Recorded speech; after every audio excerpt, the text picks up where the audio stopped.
Nagphani tours and travels प्रस्तुत करते हैं दिवाली और दिसंबर में विशेष ग्रुप टूर।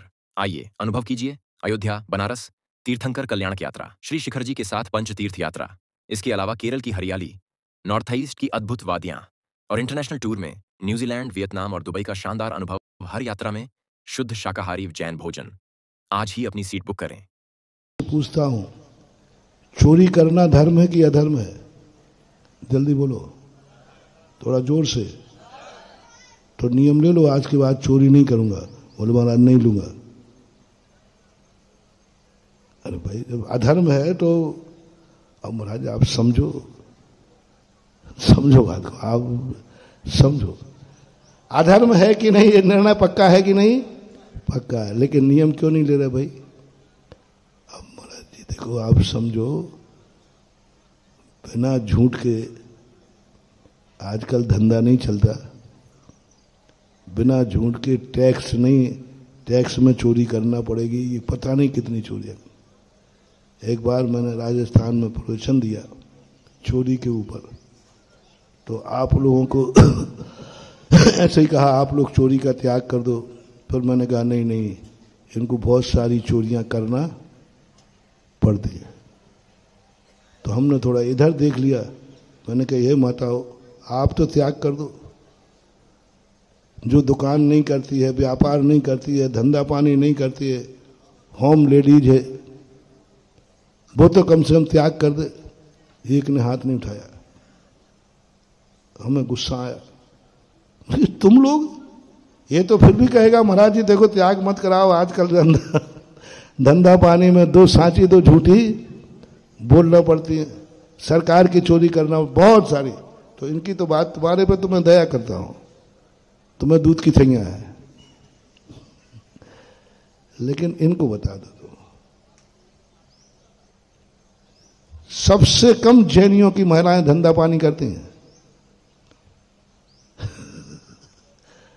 जैनी का सबसे बड़ा गॉड गिफ्ट है। दुनिया में 10 कमाते हैं और 10 के पेट नहीं भरते, लेकिन जैनी की गॉड गिफ्ट है, एक कमाता है, घर में 10 लोग हैं और 11 लोगों के पेट भरता है। ये जैनियों के सबसे बड़े गॉड गिफ्ट है। जैनियों के परिवार में सबसे कम कमाने वाले होते हैं और खाने वाले बहुत होते हैं। ये पूरा डिपार्टमेंट तो है ही, कमाने वाला नहीं। आज भी जैनियों में कमाने वाली माताएं कम हैं, कमाने वाली पत्नियां कम है, पाने वाली बिटियाएं कम है। आज का समय थोड़ा है, फिर भी परसेंटेज में देखा जाए तो इनको कौन सी चोरी करना, आपसे पूछ रहा हूं भाई। मैं इनसे कह रहा हूं भाई, आप लोग नियम ले लो कि चोरी नहीं करूंगा। अब आपसे इनको क्या तकलीफ है? तो मैंने थोड़ा, मुझे थोड़ा ज़्यादा मालूम नहीं, मैंने थोड़ा नहीं, आज तो मैं तुम महिलाओं की चोरी का त्याग करा के रहूंगा। क्यों नहीं? तो कारण बताओ। तो एक पति पत्नी बैठे थे, उसने कह दिया, काय को महाराज पर ले लेना नियम, तुझे क्या करना है? पुरुष ने कहा उससे बाजू में, ले ले नियम, तुझे कौन सी चोरी करना है? पति के कहने पर भी नहीं लिया उसने।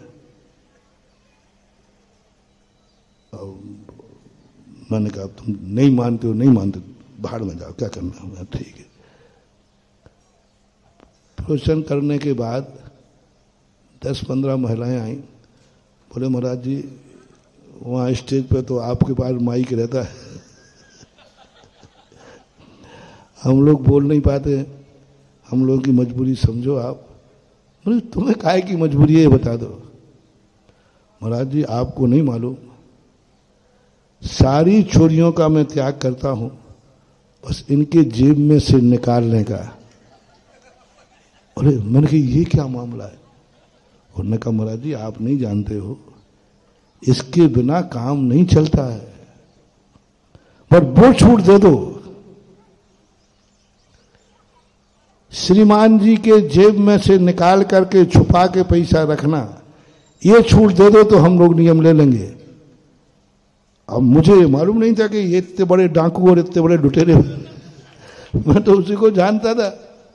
और ये कह रहे सब नियम ले लेंगे, बस ये चोरी का छूट रख दो बस आप। मैंने कि सोचूंगा। और फिर कल जो दूसरे दिन मैंने प्रवचन दिया, मैंने कही छूट है,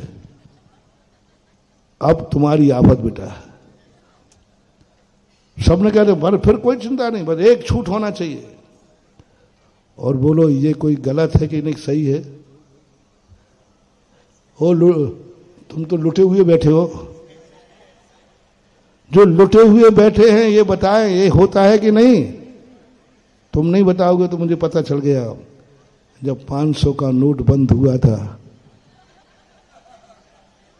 पेपर में पढ़ा था भाई मैंने, एक जो भी हो, नोट बंद हुआ था, उस समय सारे चोरों ने